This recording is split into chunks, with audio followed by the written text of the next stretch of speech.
नमस्कार and welcome to all of you at our platform Pariksha Manthan. स्वागत है आप सभी का हमारे स्पेशल क्लासेस में, जिसमें हम लोग अपने करंट अफेयर्स के सेगमेंट्स को पूरा करेंगे, जो कि बहुत ही मेजर रोल और बहुत ही ज्यादा इंपॉर्टेंट रोल प्ले करती है हमारे एग्जामिनेशंस में, जो भी हमारे अपकमिंग एग्जाम्स है उसके लिए। तो बिना देर किए स्टार्ट करते हैं अपनी क्लासेस को। उम्मीद है आप सभी स्वस्थ होंगे और व्यस्त भी होंगे। पहला क्वेश्चन आपके सामने है, हाल ही में किस देश को यूरोपीय संघ में शामिल करने हेतु मंजूरी प्रदान की गई? आपके सामने चार ऑप्शन है, यूक्रेन, रूस, बेलारूस या कजाकिस्तान, और आपका सही आंसर है यूक्रेन।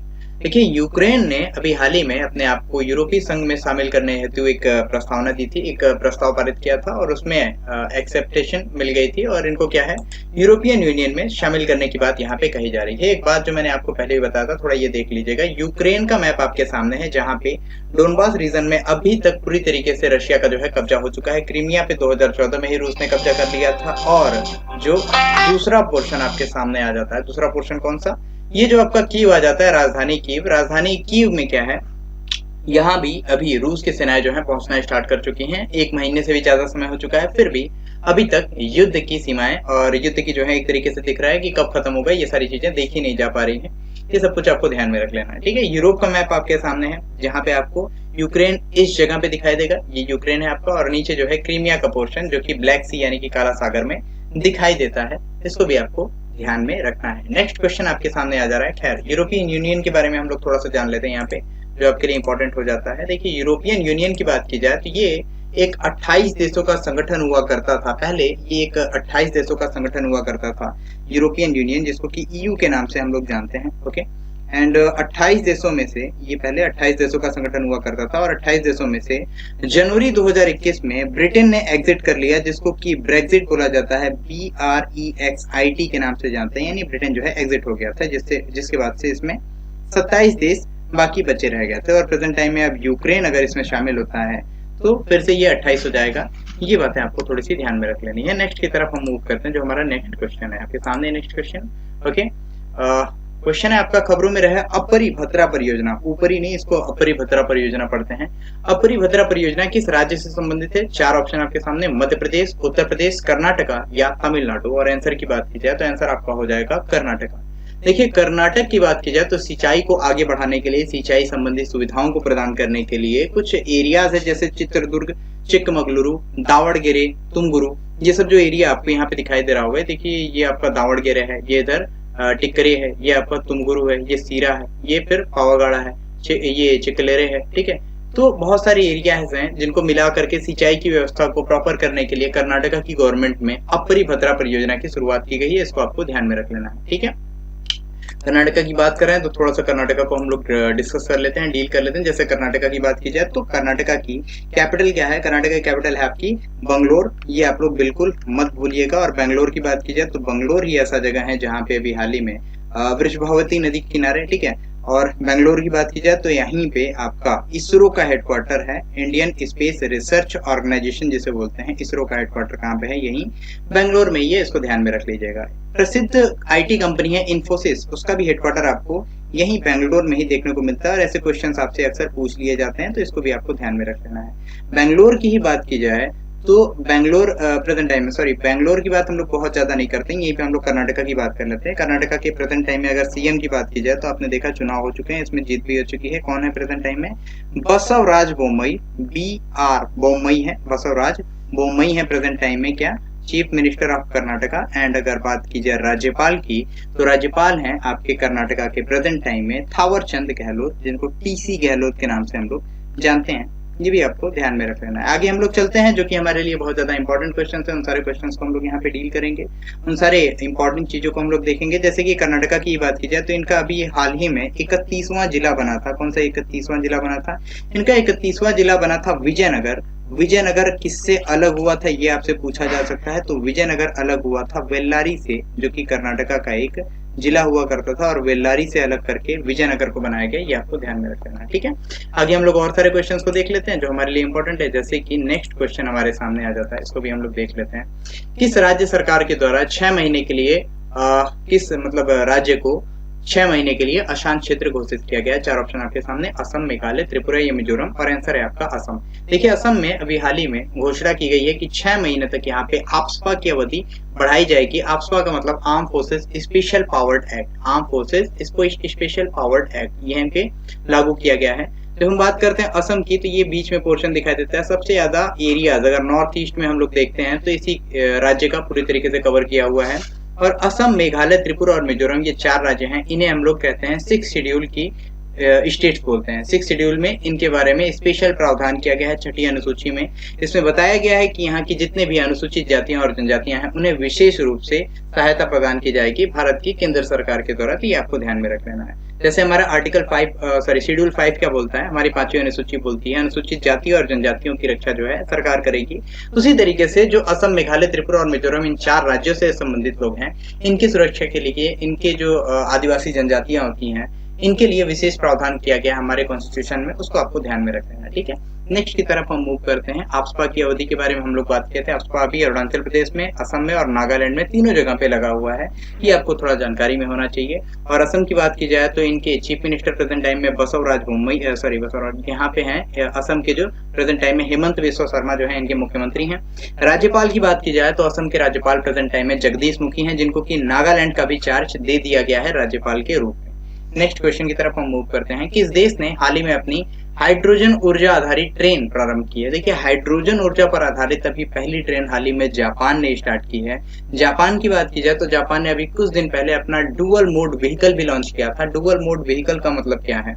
ऐसा व्हीकल जिसको कि हम लोग ट्रैक पे भी चला सकते हैं और रोड पे भी चला सकते हैं। ट्रैक पे चलाने के लिए स्पेशल पहिए हैं जो कि 60 किलोमीटर पर आवर की स्पीड देगी, और जो रोड पे चलेगी उससे हम लोग बोलेंगे कि 100 किलोमीटर पर आवर की स्पीड से वो चल सकती है। इसे डुअल मोड वाहन कहा गया था, जिसे जापान ने लॉन्च किया था। और अभी जापान ने ही अपनी पहली हाइड्रोजन ऊर्जा आधारित ट्रेन को स्टार्ट कर दिया है। तो ये देख लेते हैं हम लोग। ये आपकी ट्रेन हो गई जो कि हाइड्रोजन आधारित है। हाइड्रोजन ठोस हाइड्रोजन ऊर्जा पर चलेगी, उसी एनर्जी पे बेस होकर ये चलेगी।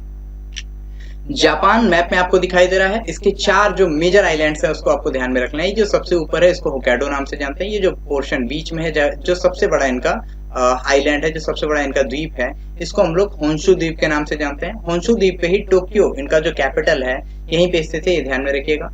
तीसरी इनकी आ जाती है सिकोकू, और चौथी इनकी जो आइलैंड आ जाती है बड़ी, इसको क्यूशु बोलते हैं। Hokkaido, Honshu, Shikoku and Kyushu. Okay, ये चारों आपको ध्यान में रख लेना, आपके लिए बहुत ज्यादा इंपॉर्टेंट है। अक्सर पूछ देता है सबसे बड़ा इनका द्वीप कौन सा है, तो ये ध्यान में रख लीजिएगा। है तो इनके बहुत सारे द्वीप, छोटे छोटे द्वीप मिला करके ये बहुत बड़ा एरिया कवर करता है। तो जापान को आपको ध्यान में रख लेना है। जापान के प्रेजेंट टाइम में प्रधानमंत्री हैं फूमियो किशिदा, जो कि 19 मार्च को यही भारत आए हुए थे, भारत में अपनी डील को साइन करने के लिए, जो कि बहुत सारे इनके इंफ्रास्ट्रक्चर से रिलेटेड डील हैं, उनको साइन किया गया। तो ये आप लोग ध्यान में रख सकते हैं। जापान, यूएसए, भारत और ऑस्ट्रेलिया, ये चारों देश क्वाड के मेंबर्स हैं। क्वाड कंट्रीज इनको कहा जाता है, जो कि एक व्यापारिक संगठन है। ये भी आपको ध्यान में रख लेना है। नेक्स्ट क्वेश्चन की तरफ हम मूव करते हैं। एनोनिमस हैकर ग्रुप द्वारा हाल ही में किस देश के खिलाफ युद्ध की घोषणा की गई? तो देखिए एनोनिमस हैकर ग्रुप एक तरह की हैकर्स का ग्रुप है, जो कि अभी हाल ही में रूस के खिलाफ युद्ध की घोषणा कर दी गई है इन लोगों के द्वारा। देखिए चेहरे पे एक तरह का मास्क पहनते हैं। ये लोग क्या करते हैं, हैकिंग का काम करते हैं, सॉफ्टवेयर वगैरह को हैक कर लेते हैं। स्पेशल लेवल पे देखा जाए तो बहुत बड़े बड़े लेवल के जितने भी काम होते हैं, जैसे कि मान लीजिए आप लोग कोई साइबर अटैक हो गया, साइबर क्राइम हो गया, तो इन सब चीजों में इनका ज्यादा हाथ होता है। इन लोगों ने अभी हाल ही में घोषणा की है युद्ध करने की, किसके खिलाफ? तो रशिया के खिलाफ युद्ध करने की। तो इसको आपको ध्यान में रखना चाहिए। नेक्स्ट क्वेश्चन पे जाने से पहले हम रशिया को थोड़ा देख लेते हैं। यह है आपके सामने रूस, जिसकी कैपिटल है मॉस्को। मॉस्को जो कि यूरोपियन कॉन्टिनेंट में पड़ता है। देखिए रूस ऐसा देश है जो कि यूरोप और एशिया, यूरोप और एशिया दोनों साइड में पड़ता है, यानी दोनों महाद्वीपों में इसकी एरिया, इसकी बाउंड्रीज कवर होती हैं। यूरोप की बात की जाए तो इसकी कैपिटल यूरोप वाले साइड में पड़ती है। इसको तो आप लोग जानते ही होंगे, मॉस्को वाला पोर्शन। जो पोर्शन इसका एशिया में पड़ता है, एशिया महाद्वीप में पड़ता है, उस पोर्शन की बात की जाए तो इस पोर्शन में हम लोग बोलते हैं, इसे हम लोग साइबेरियन पोर्शन बोलते हैं। इसको ध्यान में रख लीजिएगा, ठीक है। और यही यूराल माउंटेन्स है, ये जो देख रहे हैं आप यूराल माउंटेन्स। यूराल माउंटेन्स अलग करता है यूरोप को एशिया से, ये भी आपको ध्यान में रखते रहना है। और यहीं पे बैकाल झील है, बैकाल झील। और जो अगर बात की जाए कैस्पियन सागर से रूस सीमा साझा करता है या नहीं, ये अक्सर क्वेश्चन आपसे पूछा जाता है। तो कैस्पियन सागर से और काला सागर, जिसे हम ब्लैक सागर कहते हैं, इससे भी पूरी तरीके से सीमा साझा करता है रशिया हमारा। तो ये सारी चीजों को आप थोड़ा सा ध्यान में रखते रहेंगे। राष्ट्रपति व्लादिमीर पुतिन प्रेजेंट टाइम में इसकी कमान संभाले हुए हैं, और युद्ध की क्या हालात है ये सब आपसे छिपा नहीं है। नेक्स्ट क्वेश्चन की तरफ हम मूव करते हैं। हाल ही में अंतर्राष्ट्रीय समिति ओलंपिक समिति जो है आईओसी जिसको बोलते हैं, अंतर्राष्ट्रीय ओलंपिक समिति के द्वारा निम्न में से किससे ओलंपिक ऑर्डर पुरस्कार वापस ले लिया गया? तो अभी हाल ही में व्लादिमीर पुतिन जो कि रशिया के प्रेसिडेंट हैं, राष्ट्रपति हैं, इनसे ओलंपिक ऑर्डर पुरस्कार वापस ले लिया गया है अंतर्राष्ट्रीय ओलंपिक समिति के द्वारा। और इनके द्वारा एक और घोषणा की गई है कि भविष्य में इनके साथ यानी कि रशिया में, रूस में किसी भी तरह के जो गेम्स होने वाले हैं उनको कैंसिल किया जाए। अभी प्रेजेंट टाइम में जब तक ये शांति समझौते पे हस्ताक्षर नहीं करते हैं, जब तक ये शांति का साथ नहीं देते हैं, तब तक इनका बहुत ही ह्यूज लेवल पे देखा जा रहा है कि बाइकआउट किया जा रहा है। इसी वजह से सबसे ज्यादा अप्रसन्न कंट्री बोल सकते हैं या फिर सबसे ज्यादा बाइकॉटेड कंट्रीज की बात की जाए जिसको बहुत ज्यादा बाइकआउट किया गया, इसमें फर्स्ट नंबर पे आ जाता है आपका रशिया प्रेजेंट टाइम की अगर डिटेल्स को हम लोग देखा जाए तो। ठीक है, नेक्स्ट क्वेश्चन की तरफ हम मूव करते हैं जो हमारे लिए इंपॉर्टेंट है। ये सब कुछ तो आप लोग देख ही लीजिएगा। ठीक है, नेक्स्ट क्वेश्चन की तरफ हम मूव करते हैं। ये आपका है थोड़ा सा हम लोग आईओसी की बात कर लेते हैं। इंटरनेशनल ओलंपिक कमेटी की बात की जाए तो 1894 में इसकी स्थापना होती है और लौसाने स्विट्जरलैंड में इसका हेडक्वार्टर है एंड प्रेजेंट टाइम में थॉमस बाक जो है ये इसके प्रेसिडेंट है। ये चीजों को आप लोग ध्यान में थोड़ा सा रख सकते हैं। इंटरनेशनल ओलंपिक कमेटी के बारे में मैंने बताया आपको।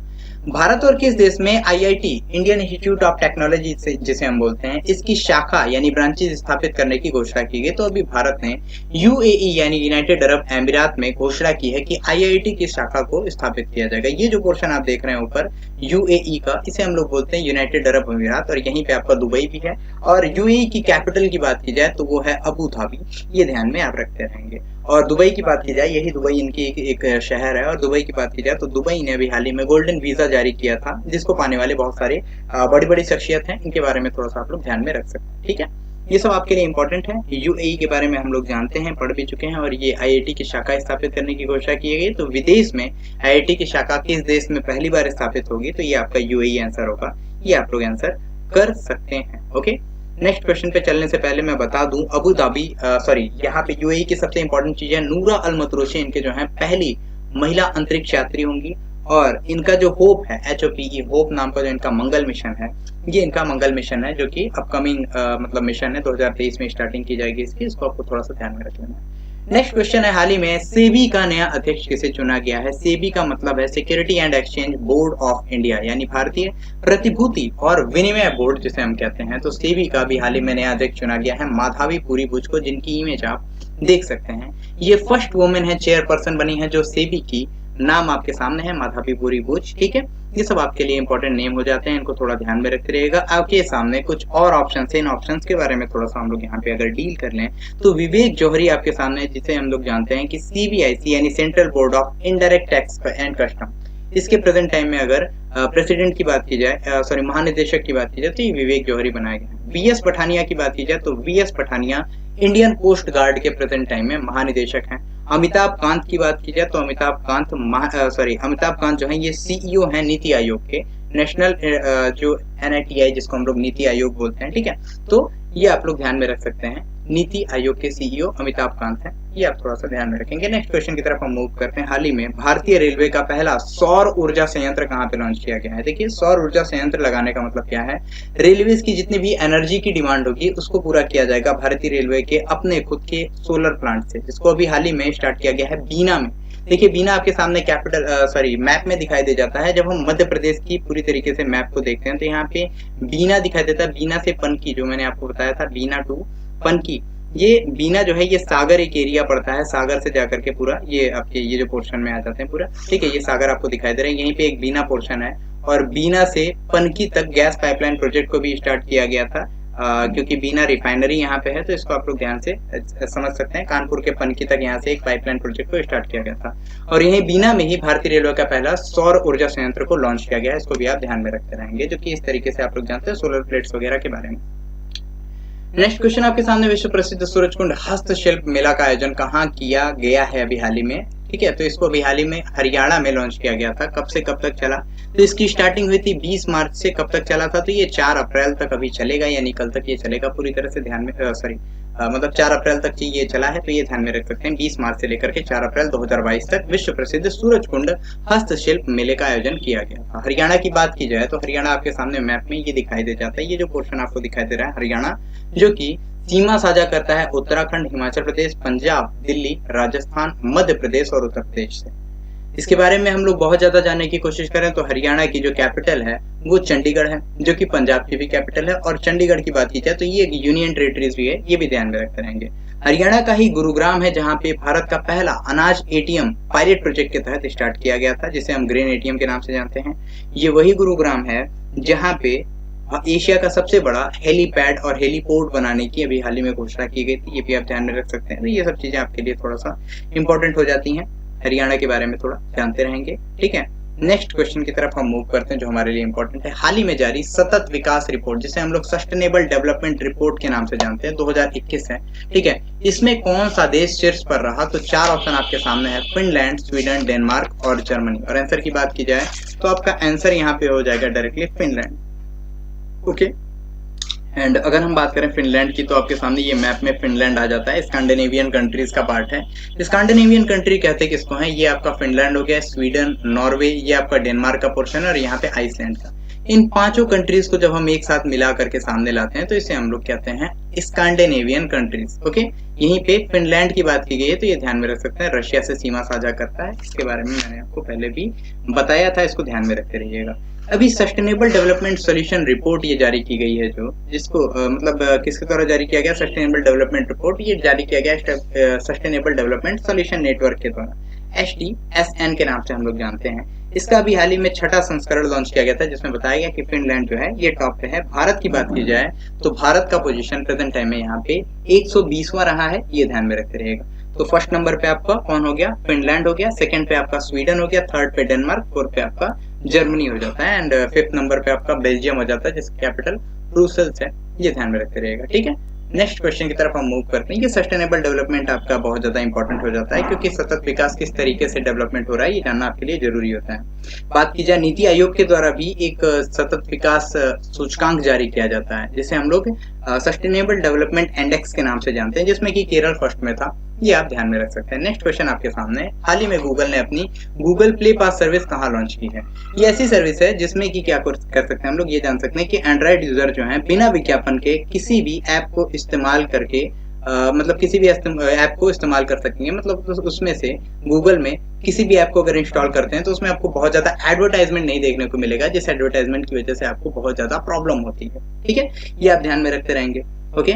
और ये अभी हाल ही में लॉन्च किया गया है भारत में, ये ध्यान में रख सकते हैं। वेलकम टू प्ले पास के नाम से। प्ले पास गूगल की एक सर्विस है, जिसके बारे में मैंने आपको बताया कि इसमें जितने भी एप्स होंगे एंड्रॉइड यूजर्स उनको बिना किसी मतलब परेशानी के, कैसी परेशानी होती है, ऐप एडवर्टाइजमेंट बहुत ज्यादा दिखाने लग जाते हैं किसी भी चीज के, तो बिना किसी एडवर्टाइजमेंट के इसका हम लोग लाभ ले सकेंगे, ध्यान में रख सकते हैं, ठीक है। गूगल की बात की जाए तो गूगल की इस्टेब्लिशमेंट हुई थी 1998 यानी 1998 में, और इसकी हेडक्वार्टर की बात की जाए तो यूएसए के कैलिफोर्निया में इसका हेडक्वार्टर प्रेजेंट टाइम में है। और सुंदर पिचाई प्रेजेंट टाइम में भारतीय मूल के, जो कि इसके सीईओ हैं, चीफ एग्जीक्यूटिव ऑफिसर हैं, ठीक है। अल्फाबेट इसकी पेरेंट कंपनी है, ये भी आप ध्यान में रख सकते हैं। नेक्स्ट क्वेश्चन आपके सामने, भारत द्वारा किस पहले स्वदेशी उड़ान प्रशिक्षक विमान का हाल ही में परीक्षण किया गया? तो भारत के द्वारा भी हाल ही में हंसा NG नाम का एक स्वदेशी उड़ान प्रशिक्षक विमान है, जो कि इमेज में आप देख सकते हैं, इसके भी हाल ही में प्रशिक्षण स्टार्ट किया गया था, यह भी आप ध्यान में रख सकते हैं। अंतर्राष्ट्रीय महिला दिवस कब मनाया जाता है? आपके सामने 4 ऑप्शन, 3 मार्च, 8 मार्च, 13 फरवरी या 19 दिसंबर। और आंसर आपको पता है 8 मार्च को मनाया जाता है क्या हमारा अंतर्राष्ट्रीय महिला दिवस। क्यों मनाया जाता है? महिलाओं को सम्मान देने के लिए, उनके सशक्तिकरण को बढ़ावा देने के लिए, क्योंकि रशियन रिवॉल्यूशन में इसी डे को ऑथेंटिकेट किया गया था अंतर्राष्ट्रीय महिला दिवस मनाने के लिए। उसके बाद से यूएन ने भी इसको एक तरीके से डिक्लेयर कर दिया था सेकेंड वर्ल्ड वॉर के बाद का टाइम पीरियड, जिसको कि हम लोग जानते हैं, जिसको कि मैंने बताया भी था डिटेल में आपको, ओके ओके। यूनेस्को के द्वारा पहली बार इसको मनाया गया था, ठीक है, ये ध्यान में रखते रहिएगा। एंड 8 मार्च हो गया आपका। अगर बात की जाए भारत की, भारतीय महिला दिवस कब मनाया जाता है? तो भारतीय महिला दिवस आपका 13 फरवरी को मनाया जाता है, ये भी आप थोड़ा सा ध्यान में रखते रहेंगे, क्योंकि सरोजिनी नायडू की जन्म दिवस को हम लोग भारतीय यानी कि राष्ट्रीय बोलते हैं, राष्ट्रीय महिला दिवस के रूप में मनाते हैं। ये अंतर्राष्ट्रीय इंटरनेशनल लेवल पे मनाया जाता है, ये ध्यान में रखते रहेंगे। 3 चीजें होती हैं, एक होता है विश्व, जैसे विश्व मृदा दिवस, ठीक है, एक होता है आपका अंतर्राष्ट्रीय और एक होता है आपका राष्ट्रीय। तीनों के बीच में अंतर जान लीजिएगा। जो इसको हम लोग विश्व दिवस बोलते हैं, विश्व का मतलब हर एक देश उसको मनाते हैं, ठीक है, जैसे विश्व मृदा दिवस, ठीक है, विश्व शांति दिवस। दूसरा होता है अंतर्राष्ट्रीय। अंतर्राष्ट्रीय का मतलब एक से अधिक देश जिसको मनाते हैं उसे हम लोग अंतर्राष्ट्रीय दिवस की संज्ञा देते हैं, और जिसे हम राष्ट्रीय कहते हैं उसे सिर्फ एक देश मनाते हैं, ये ध्यान में रखिएगा। नेक्स्ट क्वेश्चन, भारत और किस देश के मध्य हाल ही में स्लीनेक्स नेवल एक्सरसाइज का आयोजन किया गया अभी हाल ही में? तो स्लीनेक्स यानी श्रीलंका, एसएल फिर और क्या होता है श्रीलंका, आईएन मींस इंडिया, तो श्रीलंका इंडिया एक्सरसाइज, इसे हम लोग SLINX यानी कि स्लीनेक्स के नाम से जानते हैं। ये नेवल एक्सरसाइज है यानी नेवी की एक्सरसाइज है, ये ध्यान में रखिएगा। 4 ऑप्शन है, चीन, अमेरिका, फ्रांस या श्रीलंका, और आंसर आपका हो गया श्रीलंका। ये ध्यान में रखिएगा, भारत और श्रीलंका के मध्य होने वाला ये एक नेवल एक्सरसाइज है और श्रीलंका आपके सामने दिखाई दे जाता है। भारत के पैर की तरफ अगर हम लोग देखा जाए तो यहाँ पे श्रीलंका है, जो कि पाक स्टेट और गल्फ ऑफ मन्नार से भारत से अलग होता है। देखिएगा, पाक स्टेट मतलब पाक जलडमरू, ये ध्यान में आप रखते रहेंगे। और अगर पाक स्टेट की बात की जाए तो तमिलनाडु के द्वारा भी पाक स्टेट और ये आपका गल्फ ऑफ मन्नार है, इन दोनों पोर्शंस को ड्यूडोंग संरक्षण केंद्र बनाने की घोषणा की गई है अभी हाल ही में। और यही गल्फ ऑफ मन्नार में डेनमार्क की सहायता से ऊर्जा द्वीप, डेनमार्क, फिर से मैं रिपीट कर रहा हूँ, डेनमार्क की सहायता से तमिलनाडु ने यहाँ पे गल्फ ऑफ मन्नार में ऊर्जा द्वीप बनाने की घोषणा की है, ये भी आप ध्यान में रख सकते हैं। नेक्स्ट क्वेश्चन आपके सामने, श्रीलंका आपके सामने, थोड़ा सा इसको डील कर लेते हैं। इसकी कॉमर्शियल कैपिटल है कोलंबो और एग्जीक्यूटिव कैपिटल क्या है? श्री जयवर्धनपुरे कोट्टे। ओके, एंड यहाँ पे आपको पूरी तरीके से श्रीलंका की मैप दिखाई दे जा रही है। ये जाफना का जो पोर्शन है आपको दिखाई दे रहा होगा, यहाँ पे लिट्टे से सताए हुए लोग, Liberation Tigers of Tamil Eelam, जिसके बारे में हम लोग जानते हैं, जिसके सताए हुए लोगों को बहुत ज्यादा यहाँ प्रॉब्लम होती है, तो भारत टाइम टू टाइम यहाँ पे फंडिंग करता है। अभी श्रीलंका में आप लोग देख रहे हैं बहुत ज्यादा बड़ी क्राइसिस आ गई है, प्रॉब्लम इतनी ज्यादा बढ़ गई है कि लोग सड़कों पे उतर रहे हैं। रीजन ये है कि वहाँ के फॉरेक्स रिजर्व पूरी तरीके से खत्म हो चुका है। वजह यह है खत्म होने का क्योंकि टूरिज्म यहाँ का एक मेन पोर्शन, एक तरीके से मेन रोल प्ले करता था इनके इकोनॉमी में, जिससे इनकी जीडीपी चलती थी। और टूरिज्म जो है 2019 से 2022 तक पूरी तरीके से ठप पड़ा हुआ श्रीलंका का, कोविड यानी कि कोरोना की वजह से। इनके प्यारे दोस्त चाइना ने भी इनका साथ प्रेजेंट टाइम में नहीं दिया। भारत की बात की जाए तो $2.5 बिलियन का भारत ने भी अभी हाल ही में इनको लाइन ऑफ क्रेडिट दिया है, LOC जिसे हम लोग बोलते हैं। एंड बहुत ज्यादा सहयोग करने के बाद भी 2.5 बिलियन का सहयोग भारत ने भी कर दिया है इनको, और अभी भी भारत इनको पूरी तरीके से सहयोग के लिए सांत्वना दे रहा है। अगर ये सहयोग के बारे में भारत से कहते हैं तो भारत पूरी तरीके से सहयोग करेगा। हालांकि प्रेजेंट टाइम में IMF ने भी इनको लोन देने से मना कर दिया है। चाइना तो इनका किसी भी तरीके से सहयोग कर नहीं रहा है। $1 की बात की जाए तो प्रेजेंट टाइम में श्रीलंकाई जो रुपया है, श्रीलंका की करेंसी के 297 रुपए के बराबर लगभग हो गया है। तो ये पोर्शन बहुत ज्यादा इकोनॉमिक क्राइसिस को दिखाता है। श्रीलंका में इमरजेंसी वगैरह डिक्लेयर हो चुकी है। बात की जाए इनके राष्ट्रपति की तो गोटाबाया राजपक्षे हैं, जिनके छोटे भाई महिंद्रा राजपक्षे यहाँ के प्रधानमंत्री हैं। ये आप ध्यान में रखते रहेंगे। नेक्स्ट क्वेश्चन आपके सामने, द ब्लू बुक नामक पुस्तक अभी हाल ही में किसके द्वारा लिखी गई? 4 ऑप्शन है, अमिताभ कुमार, सुब्रमण्यम स्वामी, चेतन भगत या रघुराम राजन, और आंसर है आपका अमिताभ कुमार। अभी अमिताभ कुमार के द्वारा द ब्लू बुक नाम की एक बुक लिखी गई, जिसके बारे में आप ध्यान में रख सकते हैं। सुब्रमण्यम स्वामी आपके सामने आ जाते हैं क्वेश्चन में, इनके बारे में थोड़ा ध्यान लेते हैं। इनके कुछ बुक्स हैं जिनके नाम की बात की जाए तो सुब्रमण्यम स्वामी ने अभी हाल ही में एक बुक लिखी थी, human rights and terrorism in India, human rights and terrorism in India. Chetan Bhagat की बात की जाए तो इनके कई सारी बुक्स हैं, 400 डेज हो गया, हाफ गर्लफ्रेंड एंड रिवॉल्यूशन 2020, बहुत सारे इनके बुक्स हैं जिनके बारे में हम लोग जानते हैं, जिनके बारे में हम लोग पढ़ते भी हैं। तो इन सारी चीजों को आप लोग थोड़ा सा ध्यान रखते रहेंगे। नेक्स्ट क्वेश्चन की तरफ मूव करते हैं। हाल ही में किस देश में पृथ्वी पर स्थित सबसे बड़ा प्रभाव क्रेटर येलेन खोजा गया? येलेन नाम से ही पता चल जाएगा आपको क्या है।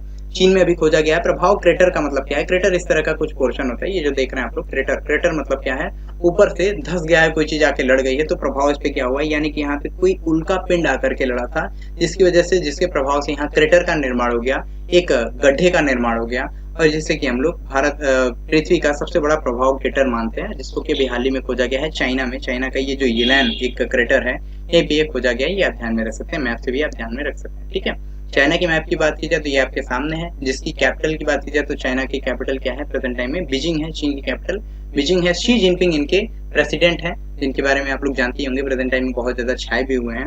इधर का जो पोर्शन है जिसे हम लोग जिनजियांग प्रांत बोलते हैं, यहाँ पे उइगर मुस्लिम्स के ऊपर बहुत ज्यादा अत्याचार होता है, हो भी रहा है प्रेजेंट टाइम में, जिसकी वजह से अमेरिका और चाइना और बहुत सारे मतलब कंट्रीज से इनके जो है रिलेशंस भी बिगड़ते चले जा रहे हैं। ये ध्यान में आपको रखना है। नेक्स्ट क्वेश्चन आपके सामने, भारतीय रेलवे के द्वारा हाल ही में किस टक्कर रोधी प्रणाली का परीक्षण किया गया? तो कि अभी हाल ही में एक कवच नाम की इनकी टक्कर रोधी प्रणाली है, जिसका परीक्षण किया गया, जो कि बहुत ही अच्छे तरीके से, देखिए है क्या ये एक तरीके का सिंबल है, एक तरीके की सॉफ्टवेयर टेक्नोलॉजी है, एक तरह के सेंसर आप लोग समझ सकते हैं, जिससे अगर एक ही ट्रैक पे 2 ट्रेन आपस में एक दूसरे के आमने सामने आ भी जाती हैं गलती से, तो इनमें ऑटोमेटिक ब्रेक लग जाएगा।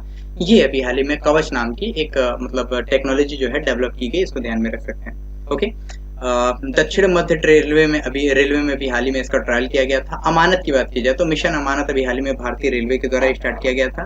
खोए पाए, मतलब एक तरीके से खोई हुई वस्तुओं को पाने का एक आसान तरीका अमानत, मिशन अमानत। इसमें होता क्या है, किसी की अगर लगेज गायब हो जाती है तो उसकी फोटो क्लिक करके क्या करना होता है, या तो आप अपनी फोटो क्लिक करके वेबसाइट पे अपलोड करते हैं, या तो गायब हुआ जिनका रहता है सामान उसको भी अपलोड कर दिया जाता है, उससे आप खोज सकते हैं। निंजा ड्रोन टेक्नोलॉजी, ये भी रेलवे की सुरक्षा के लिए लगाया गया था। और अगर बात की जाए वागीर के बारे में तो हम लोग पढ़ चुके हैं, वागीर आपका आईएनएस से रिलेटेड है, यानी कि हमारा कौन सा INS Vagir Indian naval services से रिलेटेड है, उसके बारे में हम लोग आगे पढ़ेंगे। हाल ही में किस राज्य में ऊंट संरक्षण व विकास नीति लागू करने की घोषणा की गई, तो बिल्कुल सिंपल सा आंसर है राजस्थान में भी हाल ही में ऊंट के संरक्षण और विकास की नीति लागू करने की घोषणा की गई है।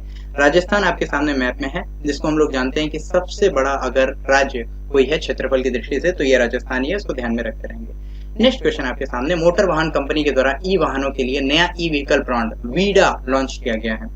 और ये वीडा जो है किसके द्वारा लॉन्च किया गया है, तो वीडा की आप लोग ध्यान में रखते रहिएगा, इसको भी हाल ही में लॉन्च किया गया किसके द्वारा, हीरो मोटोकॉर्प के द्वारा, ये ध्यान में रख सकते हैं। इलेक्ट्रिक व्हीकल्स के लिए वीडा नाम की एक इलेक्ट्रिक मतलब सीरीज स्टार्ट की गई है, इस तरह की एक स्कूटी आएगी, स्कूटर आएगा जो कि हीरो मोटोकॉर्प ने स्टार्ट किया है, इसको आप ध्यान में रख सकते हैं। नेक्स्ट क्वेश्चन आपके सामने, हाल ही में Skoch State of Governance ranking में कौन सा राज्य शीर्ष पर रहा, तो Skoch State of Governance ranking में भी हाल ही में आंध्र प्रदेश फर्स्ट नंबर पे रहा। ध्यान रखिएगा आंध्र प्रदेश आपके सामने ये जो पोर्शन में दिखाई दे रहा है ये है आंध्र प्रदेश, जिसकी जो 3 कैपिटल्स हुआ करती थी, विशाखापट्टनम, अमरावती एंड कुर्नूल, लेकिन अभी हाल ही में इनकी 3 राजधानियों को मिला करके, मतलब एक तरीके से इनका जो बिल था उसको कैंसिल करके एक राजधानी का प्रावधान लाया गया है। अमरावती इनकी इकलौती कैपिटल है, क्योंकि 2014 में 14 जून 2014 में ये एक तरीके से अलग हुआ था तेलंगाना किससे, आंध्र प्रदेश से अलग हुआ था, जिसकी बाद से इसकी कैपिटल हैदराबाद जो है, आंध्र प्रदेश की जो कैपिटल थी हैदराबाद, वो तेलंगाना वाले पोर्शन में चली गई थी। इस वजह से तेलंगाना ने तो अपनी कैपिटल डिसाइड कर ली, बट आंध्र प्रदेश की कैपिटल को डिसाइड करने में टाइम लग गया, जिसको कि अमरावती अभी जाकर के डिक्लेयर किया गया है। ये आप ध्यान में रख सकते हैं, जान सकते हैं और समझ भी सकते हैं। नेक्स्ट क्वेश्चन की तरफ हम मूव करते हैं, ठीक है। आपके सामने है नेक्स्ट क्वेश्चन, आंध्र प्रदेश के बारे में हम लोगों ने बात कर लिया, ओके ओके। ये आपके सामने आंध्र प्रदेश का मैप भी आ जाता है, विशाखापट्टनम वगैरह, ये पूरी तरीके से। अगर हम बात करें कि भारत की पहली ऑक्सीजन रेल कहाँ से कहाँ तक चली थी, तो ये आपकी कहाँ से कहाँ तक चली थी, ये आप लोग थोड़ा सा आंसर करेंगे, ये मैं चाहूंगा आप लोग कमेंट सेक्शन में आंसर करें। किस राज्य में हाल ही में एक फ्लोटिंग सोलर प्रोजेक्ट की स्थापना की गई, फ्लोटिंग सोलर प्रोजेक्ट की स्थापना कहाँ पे की गई, ये आपसे क्वेश्चन पूछा हुआ है, ठीक है। सॉरी यहाँ पे थोड़ा सा मैं करेक्शन कर दूं पीछे, ये जो आपका तेलंगाना अलग हुआ था आंध्र प्रदेश से, ये कब अलग हुआ था, 2 जून 2014 में अलग हुआ था, शायद मैंने 14 जून बोल दिया था, इसको आप ध्यान में रखते रहेंगे, ठीक है। नेक्स्ट क्वेश्चन आपका मैंने क्या बोला था, फ्लोटिंग सोलर प्रोजेक्ट की स्थापना कहाँ पे की गई, तो तमिलनाडु में भी हाल ही में फ्लोटिंग सोलर प्रोजेक्ट की स्थापना की गई। देखिए कैसा है फ्लोटिंग, मतलब तैरता हुआ सोलर प्रोजेक्ट, जहाँ पे सोलर पैनल्स लगाए जाएंगे तैरते हुए शेप में पानी के ऊपर, ताकि ज्यादा से ज्यादा एनर्जी को जनरेट किया जा सके। ये तमिलनाडु की पहल है, ये ध्यान में रख सकते हैं, ठीक है। और 150 करोड़ की लगभग लागत से इसको जो है स्टार्ट किया गया है, और 42 मिलियन यूनिट बिजली का उत्पादन इससे किया जाएगा, ये ध्यान में रख सकते हैं आप लोग, ठीक है। एम.के. स्टालिन जो कि इनके चीफ मिनिस्टर हैं, इनके द्वारा भी हाल ही में क्या किया, इसका उद्घाटन किया गया। और तमिलनाडु के राज्यपाल की बात की जाए तो आर.एन. रवि प्रेजेंट टाइम में तमिलनाडु के क्या है, राज्यपाल हैं। ये आपके सामने तमिलनाडु है, जिसकी कैपिटल है चेन्नई, जहाँ पे ओला का सबसे बड़ा स्कूटर कारखाना भी हाल ही में स्टैब्लिश किया गया था, इसको आप ध्यान में रख सकते हैं, ठीक है। पाक स्टेट और गल्फ ऑफ मन्नार, जिसके बारे में मैंने आपको बताया है, ड्यूडोंग संरक्षण केंद्र के लिए पॉपुलर है। और तमिलनाडु ने ऊर्जा द्वीप बनाया है कहाँ पे, गल्फ ऑफ मन्नार में, जिसके बारे में मतलब अभी काम चल रहा है, डेनमार्क के सहयोग से ये काम करेगा। क्वेश्चन कहीं भी आता है तुरंत आप आंसर करेंगे, ठीक है। नेक्स्ट क्वेश्चन, भारत के द्वारा BBIN मोटर वाहन समझौता लागू करने के लिए किन देशों के साथ समझौता ज्ञापन हस्ताक्षरित किया गया, तो ये 4 देश हैं BBIN, यानी कि भारत कह रहा हूं मैं, भूटान, बांग्लादेश, इंडिया एंड नेपाल, ये 4 देशों को मिलाकर के मोटर वाहन समझौता एक लागू किया गया था। बट भूटान के थोड़े से अपनी एक स्पेशल मतलब कुछ पॉलिसीज हैं, कार्बन नेगेटिव कंट्रीज कही जाती है एक तरीके से, तो भूटान ने इससे अपने आप को अलग रखा है प्रेजेंट टाइम में। फिर भी हम बांग्लादेश, भूटान, नेपाल और इंडिया, ये चारों को एक तरीके से नाम में रख सकते हैं। हालांकि भूटान ने इसको प्रेजेंट टाइम में फिलहाल अलग रखा हुआ है, बहुत पहले से ये प्रोजेक्ट चल रहा था। और इस प्रोजेक्ट की बात की जाए तो 2015 में समझौता हुआ था, लेकिन अभी जाकर के इस पे सहमति बनी है, जिसमें कि क्या है, इनको पूरी तरीके से एक रोड कनेक्टिविटी प्रदान की जाएगी, रोड कनेक्टिविटी से, जिससे कि इसका सामान, चारों देशों का सामान जो है एक से दूसरे एरियाज में जाकर के पूरी तरीके से ट्रांसपोर्टेशन हो सके, जिससे कि इकोनॉमिक जो है गतिविधियों को एक तरीके से बूस्ट मिले, ये ध्यान में आप रख सकते हैं, ओके। दक्षिण कोरिया के भी हाल ही में नए राष्ट्रपति बनाए गए हैं। सवाल है आपका कि कौन है वो, तो Joko Widodo, Kim Jong Un, युन सुक योल या फुमियो किशिदा। और आंसर की बात की जाए तो आपको पता है युन सुक योल को अभी हाल ही में दक्षिण कोरिया का नया राष्ट्रपति बनाया गया है। देखिए दक्षिण कोरिया की बात की जाए, ये देखिए चेहरा तो आप देख ही सकते हैं, क्योंकि इससे पहले कौन थे, तो इससे पहले आपके प्रेजेंट टाइम में मून जे इन थे, उनकी जगह पे अभी यून सुक यूल को बनाया गया है। देखिए ये नॉर्थ कोरिया, ये साउथ कोरिया, जैसे इंडिया पाकिस्तान की लड़ाई होती है वैसे ही North Korea and South Korea की भी लड़ाई होती रहती है। नॉर्थ कोरिया आपको पता है जिसके तानाशाह का नाम किम जोंग उन है, एंड साउथ कोरिया जिसकी कैपिटल सियोल है, और प्रेजेंट टाइम में यून सुक यूल जो है यहाँ के राष्ट्रपति बन चुके हैं। ये ध्यान में आप रखते रहेंगे। दोनों देशों को डिवाइड करने वाली, यानी नॉर्थ कोरिया साउथ कोरिया को डिवाइड करने वाली लाइन का नाम 38 पैरेलल लाइन है, 38 समानांतर रेखा है। कई बार पूछता है, इसको ध्यान में आप रखते रहेंगे। 5G सर्विस सबसे पहले लॉन्च करने वाला देश आपका यही है, दक्षिण कोरिया है। अगर बात की जाए कि दक्षिण कोरिया की मतलब LG और सैमसंग कहाँ की कंपनी है, तो ये भी आपकी दक्षिण कोरिया की कंपनी है। अब हम लोग बात कर लेते हैं जोको विडोडो की। तो जोको विडोडो जो है ये इंडोनेशिया के प्रेजेंट टाइम में प्रेसिडेंट बने हैं, और किम जोंग उन आपको नॉर्थ कोरिया के प्रेसिडेंट जिसके बारे में मैंने बताया है। फूमियो किशिदा प्रधानमंत्री हैं कहाँ के, जापान के। ये ध्यान में आप रख सकते हैं, ठीक है। हाल ही में IMF यानी इंटरनेशनल मॉनेटरी फंड के द्वारा किस देश के लिए इमरजेंसी फाइनेंस के तहत 1.4 अरब डॉलर के फंड को मंजूरी प्रदान की गई है। तो अभी हाल ही में यूक्रेन क्राइसिस के कारण 1.4 अरब डॉलर के फंड को मंजूरी प्रदान की गई है, यूक्रेन में पूरी तरीके से सहयोग को सहायता प्रदान करने के लिए। ध्यान में रख करेंगे। यूक्रेन आपके सामने है, रशिया ने यूक्रेन पे आक्रमण किया, क्यों किया, कैसे किया, ये सब आपको बता चुका हूं मैं पहले क्वेश्चंस पे। क्रीमिया वाला पोर्शन बहुत ज्यादा इंपॉर्टेंट है, जो कि ब्लैक सी में स्टैब्लिश है, पूरी तरीके से स्थापित है, इसको आप ध्यान में रख सकते हैं, स्थित है। ओके। WHO यानी वर्ल्ड हेल्थ ऑर्गेनाइजेशन जिसे हम बोलते हैं, global centre for traditional medicine, जिसको GCTM के नाम से हम लोग जानते हैं, global centre for traditional medicine की यहाँ पे बात की गई है। इसकी स्थापना कहाँ पे की जाएगी, तो अभी जामनगर, गुजरात का जामनगर है जहाँ पे इसकी स्थापना अभी हाल ही में की जाएगी। ये आप ध्यान में रख सकते हैं। ये है आपका जामनगर का पोर्शन। मैंने आपको पहले भी बताया था कि गुजरात का जो अहमदाबाद है, जिसे हम लोग मैनचेस्टर ऑफ इंडिया के नाम से जानते हैं, गांधीनगर जो कि इसकी कैपिटल है, जहाँ पे अभी हाल ही में रेलवे स्टेशन के ऊपर 5 स्टार होटल अभी हाल ही में पहली बार बनाया गया किसी भी जगह पे। और मैंने बात की थी यहीं पे आपके किसकी, सुरेंद्रनगर की, जहाँ पे KVIC यानी कि खादी एवं ग्रामोद्योग का अभी हाल ही में सबसे बड़ा सिल्क प्रोसेसिंग प्लांट की स्थापना की गई थी। और आपके सामने यहीं पे कुछ पोर्शंस आ जाते हैं जो सबसे ज्यादा इंपॉर्टेंट है आपका, ठीक है। यहीं पे कौन सा एक नर्मदा जिला आ जाता है। नर्मदा जिले की बात की जाए तो यहीं पे आपका केवड़िया एक क्षेत्र पड़ता है जहाँ पे स्टैच्यू ऑफ यूनिटी स्थापित है। ये ध्यान में रखते रहेंगे, ठीक है। नेक्स्ट क्वेश्चन की तरफ हम मूव करते हैं।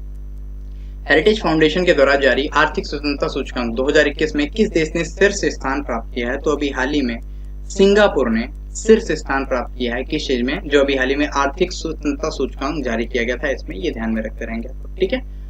सिंगापुर की बात की जाए तो आपके सामने ये पोर्शन दिखाई देता है मैप में, सिंगापुर। और अगर भारत की पोजीशन इस जो इंडेक्स जारी किया गया है, कौन सा, आर्थिक स्वतंत्रता सूचकांक, ठीक है।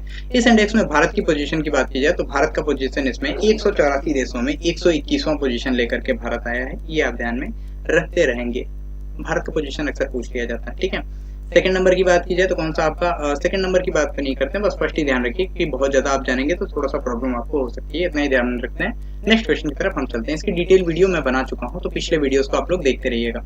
नेपाल के किस ट्रांसजेंडर कार्यकर्ता को अभी हाल ही में इंटरनेशनल वुमेन ऑफ करेज पुरस्कार से हाल ही में सम्मानित किया गया। तो ये एक ट्रांसजेंडर है, भूमिका श्रेष्ठ, इनको अभी हाल ही में सम्मानित किया गया है। कहाँ से, नेपाल से बिलोंग करती हैं, लेकिन अमेरिका में इनको अभी हाल ही में कौन सा इंटरनेशनल वुमेन ऑफ करेज पुरस्कार से सम्मानित किया गया है। ये ध्यान में रखते रहेंगे। इन्होंने किया क्या है, तो इन्होंने जो है एक तरीके से LGBTQI जो समुदाय है, एक lesbian, gay, bisexual, transgender and queer जिन्हें हम बोलते हैं, एंड इंडियर को बोलते हैं एक तरीके से, ये एक तरह की इन लोगों की कम्युनिटी होती है ट्रांसजेंडर्स की, जिनको की सोसाइटी में अक्सर जगह नहीं मिलती है। इस वजह से इनको क्या किया गया है, इनके लिए उत्थान के काम करने की वजह से भूमिका श्रेष्ठ को अभी सम्मानित किया गया। ध्यान में रखते रहिएगा, ठीक है। अभी बात की जाए तो 2 साल के अंदर अभी जो है, पिछले साल भी एक नेपाली को ही मतलब एक तरीके से ये इंटरनेशनल पुरस्कार दिया गया था, जिसे हम लोग किस नाम से जानते हैं। अभी हम लोग अगर बात की जाए कुछ और नामों की बात की जाए तो पिछले वर्ष मुस्कान खातून, यहाँ पे आ जाता था, मुस्कान खातून जो है ये भी नेपाल से बिलोंग करते हैं, नेपाल से और इनको भी अभी हाल ही में एक क्या दिया गया था, इनको भी एक पुरस्कार प्रदान किया गया था। किसके द्वारा, ये इंटरनेशनल वुमेन फॉर करेज पुरस्कार ही प्रदान किया गया था। ये ध्यान में रखते रहेंगे, ठीक है। आयशा मलिक की बात की जाए तो पाकिस्तान की chief justice of Pakistan present time में आयशा मलिक ही हैं। सना मरीन की बात की जाए तो ये पाकिस्तान की पहली डॉक्टर है, महिला डॉक्टर है। ये ध्यान में रखते रहिएगा, ठीक है। हाल ही में IAF यानी इंडियन एयरफोर्स एकेडमी के नए कमांडेंट कौन बने हैं, 4 option, B Chandrashekhar, R Harikumar, MM Naravane, S Somanath, और आंसर आपका हो जाएगा बी चंद्रशेखर, ठीक है। और जिनकी इमेज आप देख सकते हैं। R हरिकुमार की बात की जाए तो प्रेजेंट टाइम में हमारे नेवी के जो चीफ हैं ये हमारे R हरिकुमार है। MM नरवड़े की बात की जाए तो हमारे प्रेजेंट टाइम में कौन है, प्रेजेंट टाइम में हमारे अगर बात की जाए MM नरवड़े। आर्मी के चीफ की बात की जाए या फिर चीफ ऑफ डिफेंस स्टाफ का पद कौन संभाला है, तो ये भी आपके मनोज मुकुंद नरवड़े ही हैं, ध्यान में रखिएगा। एस सोमनाथ की बात की जाए तो इसरो के प्रमुख प्रेजेंट टाइम में एस सोमनाथ ही हैं, ध्यान में रखेंगे, ठीक है। नेक्स्ट क्वेश्चन आपके सामने, एंड वी आर चौधरी की भी नाम याद रखते रहेगा। इंडियन एयरफोर्स के प्रेजेंट टाइम में एयर चीफ मार्शल यानी कि प्रमुख है, ध्यान में रखेंगे। कौन सी भारतीय महिला बॉलर विश्व कप में विकेट लेने के मामले में संयुक्त रूप से प्रथम स्थान पर पहुंच गई है, तो ये झूलन गोस्वामी है, जिनकी इमेज आप ध्यान में रख सकते हैं। इन्होंने क्या है, विकेट लेने के मामले में फर्स्ट स्थान प्राप्त कर लिया है पूरी तरह से, ठीक है। न्यूजीलैंड के खिलाफ इन्होंने बहुत ज्यादा, मतलब एक तरीके से रिकॉर्ड के रूप में इन्होंने बहुत ज्यादा विकेट लेकर के एक रिकॉर्ड इन्होंने कायम कर दिया है, ध्यान में रखते रहेंगे। मिताली राज की बात की जाए तो मिताली राज 6 वर्ल्ड कप खेलने वाली पहली महिला हो गई है, महिला क्रिकेटर। एंड शेफाली वर्मा की बात की जाए तो ये प्रेजेंट टाइम में क्रिकेट के तीनों फॉर्मेट में सबसे कम उम्र में डेब्यू करने वाली महिला क्रिकेटर हो गई हैं। स्मृति मंधाना की बात की जाए तो आईसीसी में सर्वश्रेष्ठ महिला क्रिकेटर के रूप में इनको अभी हाल ही में सम्मानित किया गया है, ये ध्यान में रखते रहेंगे। महिला दिवस से रिलेटेड बहुत सारे क्वेश्चंस थे जो कि आपसे पूछने के चांसेस दिखाई दे जा रहे हैं इस समय प्रेजेंट टाइम में, तो ध्यान में देते रहेंगे, ठीक है। किस राज्य सरकार के द्वारा हाल ही में वुमेन एट वर्क कार्यक्रम का प्रारंभ किया गया, तो कर्नाटका की गवर्नमेंट ने अभी हाल ही में वुमेन एट वर्क कार्यक्रम की शुरुआत की, क्योंकि कोविड की वजह से बहुत सारी महिलाओं की नौकरियां छूट गई थी और नौकरी पे उनको वापस बुलाने के लिए इस कार्यक्रम का स्टार्टिंग किया गया है, ये ध्यान में रखते रहेंगे।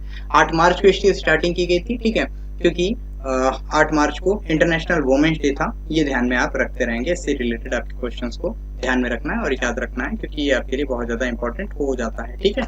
नेक्स्ट क्वेश्चन की तरफ हम मूव करते हैं। कर्नाटका आपके सामने मैप में है, ये आपको दिखाई दे रहा होगा कर्नाटका, ठीक है।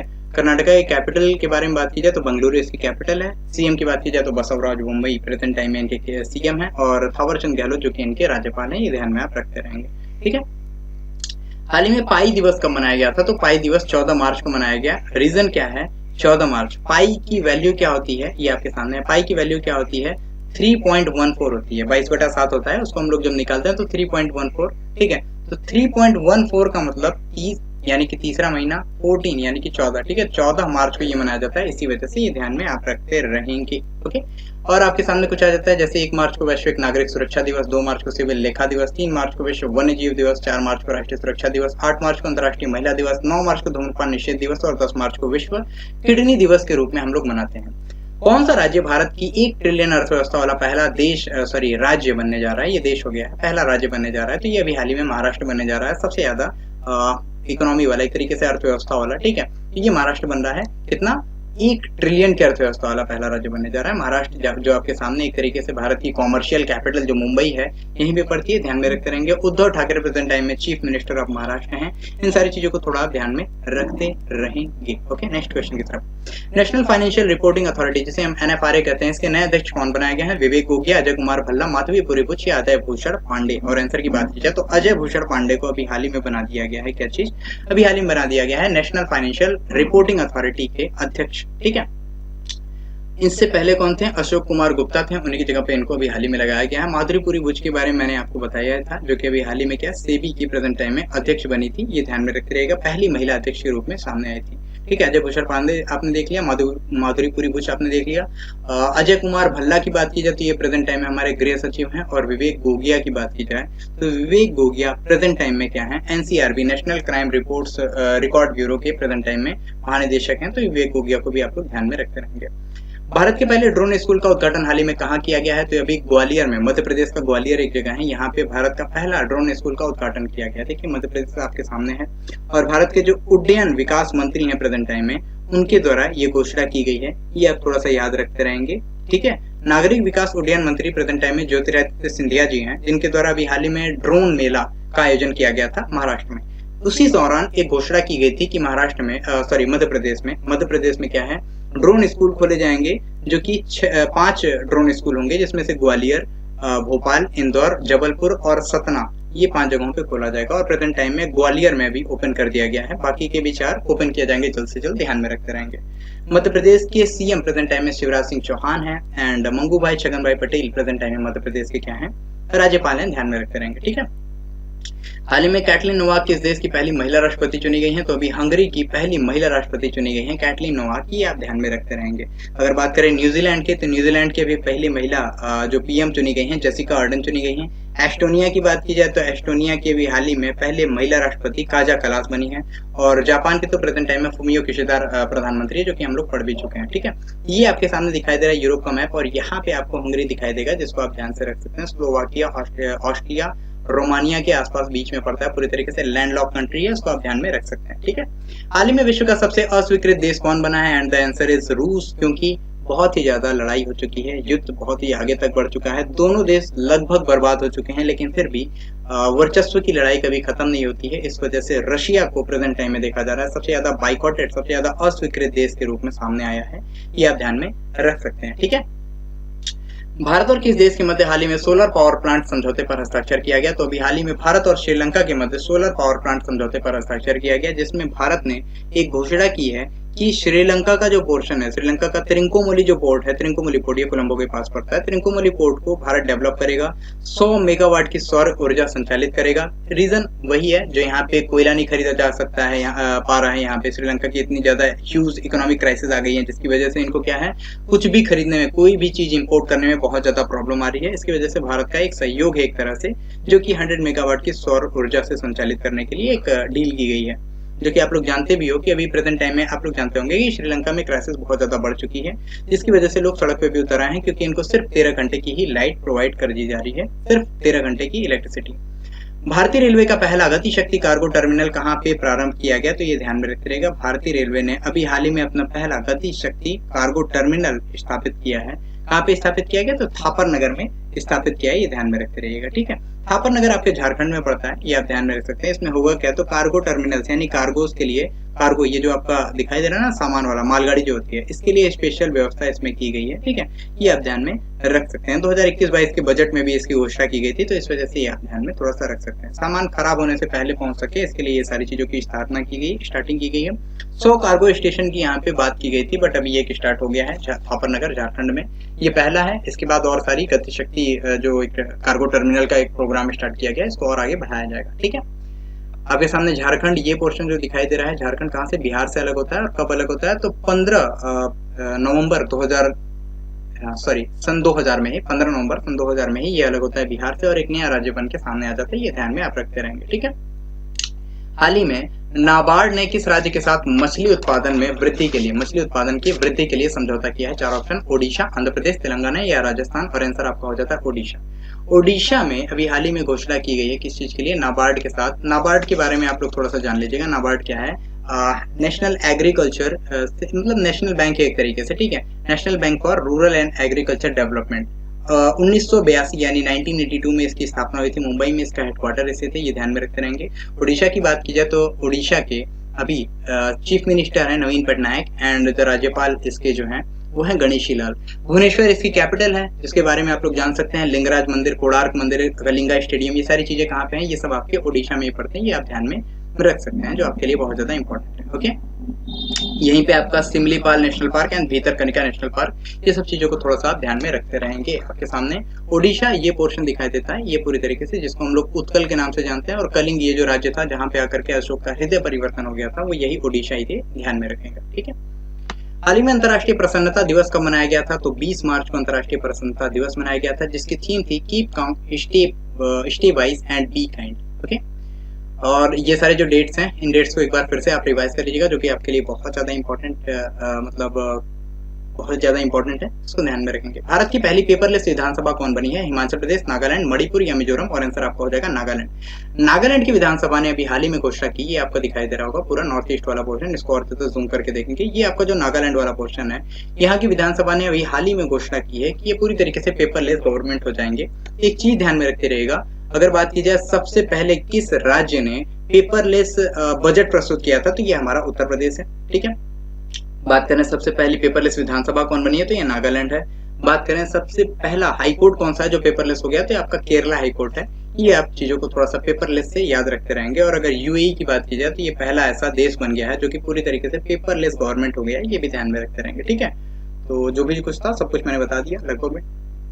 ओके, बात की जाए नागालैंड की, तो नागालैंड के प्रेजेंट टाइम में चीफ मिनिस्टर कौन है? नेफ्यू रियो है, ये ध्यान में रखते रहेंगे। एंड राज्यपाल की बात की जाए तो जगदीश मुखी, जो कि असम के राज्यपाल हैं, वही नागालैंड के भी राज्यपाल हैं, ध्यान में रखते रहेंगे। आफ्सपा की अवधि असम, नागालैंड, अरुणाचल प्रदेश, सब जगह पे कुछ कुछ क्षेत्रों में, कुछ कुछ शहरों में लगी हुई है, कुछ कुछ डिस्ट्रिक्ट्स में लगी हुई है, ये आप ध्यान में रख सकते हैं। इस राज्य के द्वारा 22 मार्च को अपना 110वां स्थापना दिवस मनाया गया, तो ये बिहार है जिसकी स्थापना दिवस 22 मार्च को मनाया गया अभी हाल ही में, इसको ध्यान में रखते रहेंगे। बिहार की बात की जाए तो इसकी स्थापना ये आपके सामने है मैप, एंड यहाँ पे आपका बिहार का मैप पड़ता है नेपाल से बाउंड्री शेयर करते हुए। और बिहार की बात की जाए तो इसकी स्थापना होती है लगभग जब बंगाल का विभाजन होता है उसी टाइम में, यानी 1912 के टाइम पीरियड में, तो ये आप ध्यान में रख सकते हैं। किसकी? इसकी असम, बिहार और उड़ीसा कट करके अलग होते हैं वेस्ट बंगाल से, उसके बाद से इनका जो है एक तरीके से विभाजन होता है बंगाल से। तो वेस्ट बंगाल हो गया, फिर उसके बाद से आपका असम हो गया, फिर आपका कौन सा बिहार हो जाता है, बिहार, फिर उसके बाद से इससे रिलेटेड आपका उड़ीसा हो जाता है। ये सब चीजों को आप ध्यान में रख सकते हैं जो कि अलग हुआ था, ठीक है। उस समय झारखंड नहीं हुआ करता था 1912 यानी 1912 में, इस वजह से इसको नहीं रखा गया, ठीक है। तो 22 मार्च को बिहार ने अभी हाल ही में अपना क्या मनाया? 110वां स्थापना दिवस मनाया, ये ध्यान में रख सकते हैं। हाल ही में भारत के प्रथम CDS chief of defence staff general Vipin Rawat को मरणोपरांत किस पुरस्कार से सम्मानित किया गया? तो इनको सेकंड सबसे ज्यादा इंपॉर्टेंट पुरस्कार जो होता है, सबसे ज्यादा सम्मानीय पुरस्कार होता है पद्म विभूषण, उससे सम्मानित किया गया, ठीक है। जिनको आप लोग ध्यान में रख सकते हैं, जिनको आप लोग इमेज देख सकते हैं, भारत के पहले CDS chief of defence staff जिनकी की हेलीकॉप्टर दुर्घटना में मौत हो गई थी, जिसके बारे में हम लोगों ने जाना था डिटेल में। भारत रत्न सबसे सर्वोच्च पुरस्कार होता है सम्मान के मामले में, पद्म विभूषण दूसरा सबसे सर्वोच्च पुरस्कार होता है, पद्म भूषण तीसरा, और चौथा जो होता है पद्मश्री पुरस्कार होता है, ये ध्यान में आप रखते रहेंगे।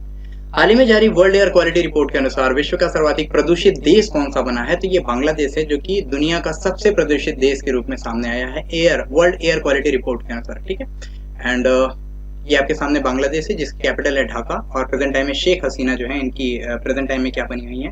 प्राइम मिनिस्टर यानी कि प्रधानमंत्री हैं। और अगर राष्ट्रपति की बात की जाए तो शेख अब्दुल्ला जो है प्रेजेंट टाइम में, सॉरी ठीक, शेख अब्दुल्ला की बात की जाए तो ये प्रेजेंट टाइम में क्या, सॉरी शेख अब्दुल्ला तो इनके पिताजी थे, ठीक है। अगर बात की जाए हम लोग इनके राष्ट्रपति की, तो प्रेजेंट टाइम में हमारे बांग्लादेश के जो राष्ट्रपति हैं उनका नाम थोड़ा सा आप लोग कमेंट सेक्शन में भी बताते रहेंगे और भी मैं बता दूंगा, अब्दुल्ला हामिद, हाँ ठीक है। अब्दुल्ला हामिद प्रेजेंट टाइम में जो है ये इनके राष्ट्रपति हैं, ये ध्यान में रखते रहेंगे बांग्लादेश, ठीक है। नेक्स्ट क्वेश्चन की तरफ, किस अंतरराष्ट्रीय संगठन के द्वारा विश्व के पहले कार्बन डाइऑक्साइड उत्सर्जन शुल्क लगाने की घोषणा हाल ही में की गई? यूरोपियन यूनियन, डब्ल्यूटीओ, यूनेस्को या यूएनओ? तो भी हाल ही में यूरोपियन यूनियन ने अंतरराष्ट्रीय संगठन एक ऐसा है जिसने कि विश्व के पहले कार्बन डाइऑक्साइड उत्सर्जन शुल्क लगाने की घोषणा की है। यानी कि कार्बन डाइऑक्साइड अगर कोई उत्सर्जन करेगा तो उसको उसी के एवज में क्या देना पड़ेगा? एक शुल्क देना पड़ेगा। और हम लोग देख चुके हैं कि ये यूरोपियन यूनियन 28 देशों का समूह हुआ करता था, जिससे ब्रिटेन एग्जिट हो गया तो ब्रेक्जिट हो गया था, एंड फिर से अब यूक्रेन जो है इसमें शामिल होने के लिए पूरी तरीके से तैयार है, तो ये शायद एक फिर से 28 देशों का संगठन बन जाए, ये ध्यान में आप रखते रहेंगे। हाल ही में नाटो यानी नॉर्थ अटलांटिक ट्रीटी ऑर्गेनाइजेशन के सदस्य देशों का सैन्य अभ्यास किया गया कॉल्ड रिस्पॉन्स नाम से 2022, ठीक है। इसका आयोजन कहाँ किया गया, ये आपका क्वेश्चन है। तो अभी नॉर्वे में अभी हाल ही में इसका आयोजन किया गया था। ये आप देख सकते हैं, ये नेटो कंट्रीज हैं जिसमें कि 30 कंट्रीज इसमें शामिल हैं। 28 यहाँ पे आपके यूरोपियन कंट्रीज ही हैं और 2 कंट्रीज आपकी यूरोप से बाहर की हैं जो कि यूएसए और कनाडा के नाम से सामने आती है, ये ध्यान में रखते रहेंगे। भारत और किस देश के मध्य हाल ही में डस्टलिक DUSTLIK डस्टलिक संयुक्त प्रशिक्षण सैन्य अभ्यास है, इसको प्रारंभ किया गया? तो उज्बेकिस्तान और भारत के बीच होने वाला ये एक संयुक्त सैन्य अभ्यास है, ये ध्यान में रख सकते हैं। कौन सा है आपके सामने? उज्बेकिस्तान, ये आपके सामने उज्बेकिस्तान। देखें उज्बेकिस्तान ये जो पोर्शन है एक तरीके से लैंडलॉक कंट्री है। आपसे क्वेश्चन क्या पूछता है, अरल सागर से उज्बेकिस्तान सीमा साझा करता है यानी, तो बिल्कुल अरल सागर से, और कजाकिस्तान जो है ये दोनों जो है अरल सागर से सीमा साझा करते हैं, ध्यान में रखते रहेंगे। लेकिन कैस्पियन सागर से उज्बेकिस्तान सीमा साझा नहीं करता है, ये आपके क्वेश्चन में अक्सर कंफ्यूजन क्रिएट कर देता है, ठीक है। कजाकिस्तान और तुर्कमेनिस्तान कैस्पियन सी से क्या करता है? सीमा साझा करता है। ये पांचों देश एक तरीके से लैंडलॉक कंट्रीज हैं, Kyrgyzstan, Tajikistan, Kazakhstan, Turkmenistan, Uzbekistan, ठीक है, ये ध्यान में रखते रहेंगे, ठीक है। किर्गिस्तान भी है।